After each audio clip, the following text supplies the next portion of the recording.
Hi people, Blue UK Jazz Dance from the Blue Lab UK, from the north of England, Manchester. Blue UK Jazz Dance, my slogan is simply this: flying solo with a new jazzitude. I'm giving people an insight into what it takes to be a professional dancer. Now, am I a new dancer? No. Am I an emerging one? No. Am I an established one? Yes. How did you become a professional dancer?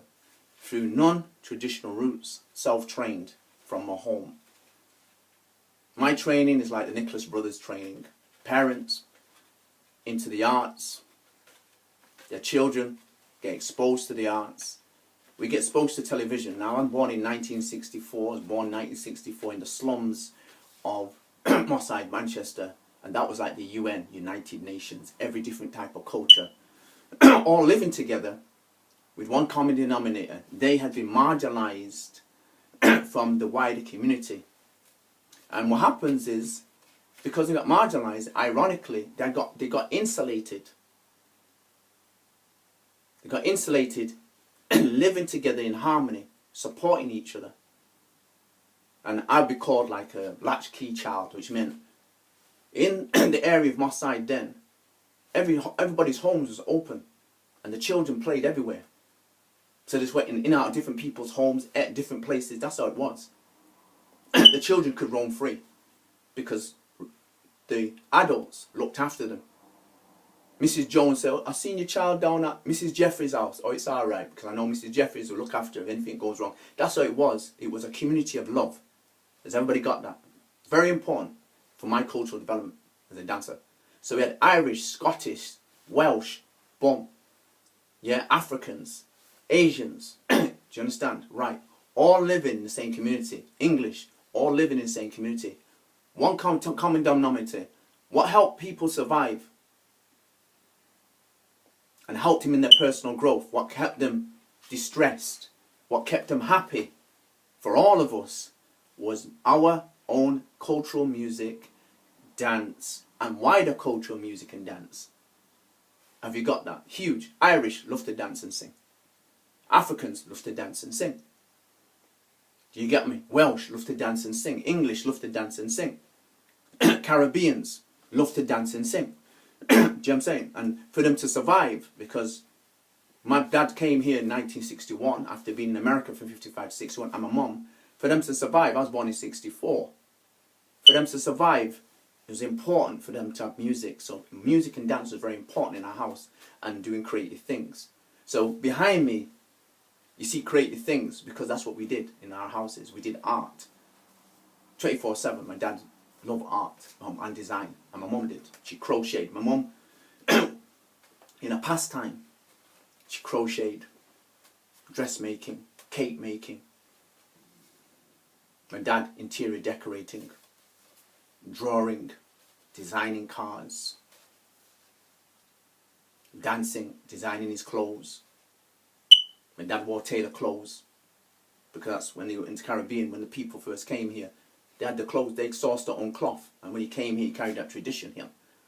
Do you know what I'm saying? So what happened, I'm what I'd call a cool kid. I stood out in the crowd.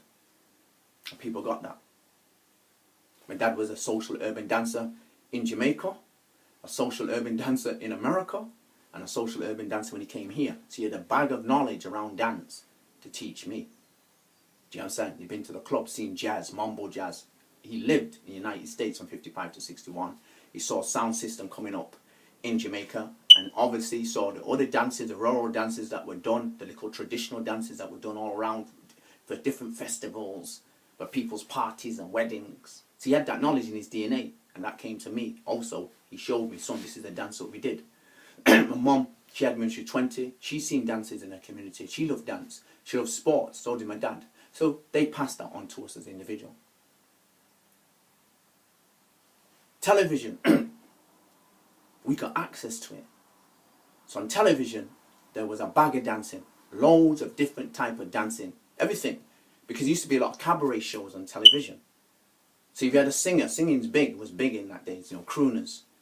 They always have dancers behind them, or some guest who would be on, and they all had dancers. That would be huge. Have you got that? Now my city was an important city, Manchester, because in 1964, the year of my birthday, they started something called Top of the Pops. Top of the Pops was basically popular singers whose albums are doing well around the world, had a television show where they would come on it live from all over the world. So Michael Jackson was on it. Jamaicans were on it. It was the first time that was ever done. Before, it was a radio show. A successful radio show was converted into a television show, with the live artists flying into Britain, into Manchester, flying into Manchester and performing their #1 song. Do you get me? Right. Same time what was happening, modern jazz musicians were flying into Manchester also. So Manchester was a huge hub, cultural hub of entertainment, arts, science, technology in the time that I was born, when my parents came here. It was a unique city.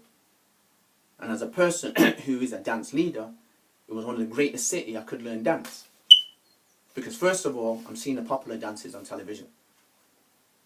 Secondly, within the heart of the community of Manchester, dance, Lancashire, huge dancing was a big pastime as a way to bond with people, build camaraderie, build communities, but as a way to distress themselves, because there was a lot of pressure, people working in menial jobs 24/7. And people got that, right? As I said, I'm an established dance leader. Established dance leaders need to know the history of their dance, the dances they do. Now, I haven't told you the dance I do. I said BLU UK Jazz Dance. BLU UK Jazz Dance, UK Jazz Dance, is basically a commercial name for a number of UK underground jazz dance styles. It's unique to me. I'm a pioneer.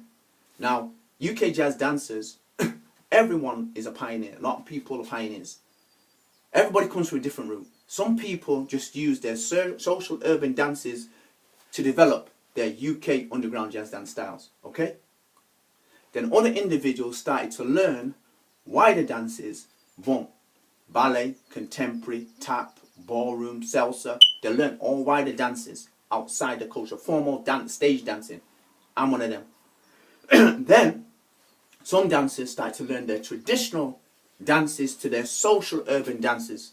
I'm one of them. I started to study African, Brazilian, Caribbean and African American dances. Have you got that? Yeah? Because I have a saying, you need to know the root, not the fruit of your dance. When you know the root, you break reinforced stereotypes. I said a question before, what am I? New? Leader? Emerging or established? Established leaders go that one step further to break reinforced stereotypes. That's what I do. You can't understand UK jazz dance till you know the root of it. And so I went back as an established leader to study 12 key areas of my life. 12.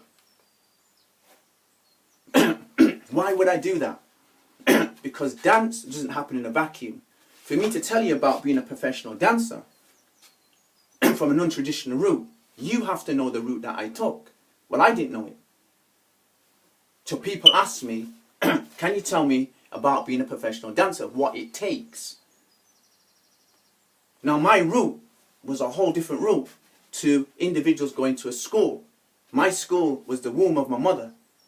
Then in the house of in a small room where I was in the area of the slums of Moss Side. Do you understand? That is my route. Leaving the slums and going to a Catholic primary school. And in a Catholic primary school, a new world of dance was introduced to me. Creative dance, disco dancing, Irish dance, European folk dancing. And then what happened was, the same time, boom, I learned complementary arts, which were music, which I'd done in my home already. Before I left and before I went to primary school, I had piano lessons from the age of 4 to 7. So when I walked into my primary school, they were shocked I could play the piano because I came from the slums. So what that's got to do with it? And how I talk to people today. Well, think of jazz. Everybody played an instrument in my area, in my community. Music was a key element that parents indulged their children in because it gave them focus. Do you understand? They cultured them. So what you have in the slums all over the world, you have musicians. The greatest musicians in the world, they come from the slums. That's as simple as it is. Ordinary people create extraordinary music. That's the history. And create extraordinary dancers. I'm one of the extraordinary dancers. I was born in the slums, and I tell people I came from there. I surpassed as an established dancer, self-trained, like the Nicholas brothers. I surpassed dancers who'd been going to training from children. They went to dance school. Parents sent them to dance school, music school, drama school. I surpassed them. So when people talk to me what it takes to be a professional dancer, first of all, you have to love what you do with a passion. But you have to love it like a warrior. It has to connect to your soul, spirit, mind and body, and it's for life. When I engage in dance, dance is a lifelong learning activity for me because social development never stops. I passed on my steps to my son. So I'm an established dancer who passed on in my community. Your job is to pass on your steps to the next generation because it's about learning communication skills. It's about learning key things, self-reliance. So I'm going to take a book here. As an emerging dancer, what does dance mean to me? I'm going to say to people what it takes to be a professional dancer. I've got a book here, it's an amazing book. It's about the art. It says the art of building windmills. It talks about career tactics for the 21st century. It's by a gentleman called Dr. Peter Hawkins. Have you got that right? So I'm going to give you insight. Professional dancers, you have to have a plan. What it takes to be a professional dancer. You have to have a personal development plan. You have to have coaches. You have to have mentors. You have to have resources. Now, I'm different in the sense of this. I'm a pioneer. What does a pioneer do? They seek to think in an independent thinking way. They're constantly experimenting. You're in the blue lab. This is my lab. And what I want you to show individuals, what makes me different from others, I'm the first dancer that shows you the inside of their home, how they use it as a lab. Now, why are you using the lab and not another premises? It comes to do with economics and it comes to do with oppression and it comes to because of racism. What happened was our parents came to the country, mass migration, 50s, 60s. My parents came in the 60s, my uncle came in the 50s. There was no amenities for anybody, so they had to use the home. The same thing happened in the United States. People wanted to engage in carnival, do jazz. They couldn't find premises that they could use. The government had been given no premises. So what they did, they laid out the homes. So this would happen. What you go, musicians had a space for the music. Carnival people had a space for the carnival. Dancers had a space for their dancing. What happened was our parents threw back the chairs and they danced in that space. Relatives come to your home to have a party, you throw back the couch and they used it as a home. So they used it for entertainment, they used it for art, they used it for church. The home was used as church. I come from that tradition. Many people don't have the home like me because I'm a creative artist in my community. And what's not being acknowledged, what it takes to be a professional dancer, you have to become an artist. Some people dance and they're technical. You better be an artist. Because what's going to be able to be sustainable, you have to stand out the crowd. A dancer must be able to bring dance alive. I can do that. Some people can't. Some people become professionals and say you're going to go far. You're not going to go far because you've not understood. You have to be an actor. You have to be a storyteller. You have to be an interpretator. You have to be a guardian. So what it takes for me, a professional dancer, I'm a guardian of my own steps. I'm a guardian of the steps that my parents gave me. I'm a guardian of the ancestors. So that makes me different. When I go to a place around the world, I stand out the crowd. Because what it takes to be a professional dancer for me is unique to others. This is why I'm doing this.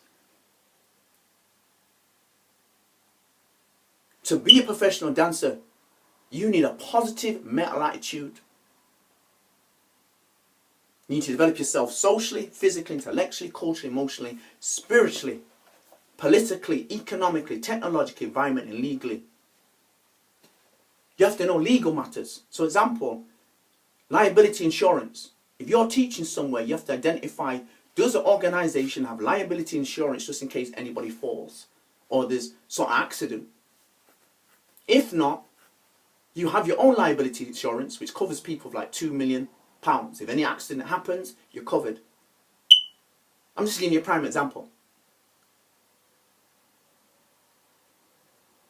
People are naive about what it takes to be a professional dancer. You need to have an up-to-date knowledge of what's happening around the world to do with dance. What non-traditional dancers have done today, they've transformed the history of how people learn, train and develop. I developed from my mother's womb, in my own home, in the streets, in dance hall. You understand? It's ridiculous. It's people like, your route, I can't not do none of that route. You understand? It's important for people to understand.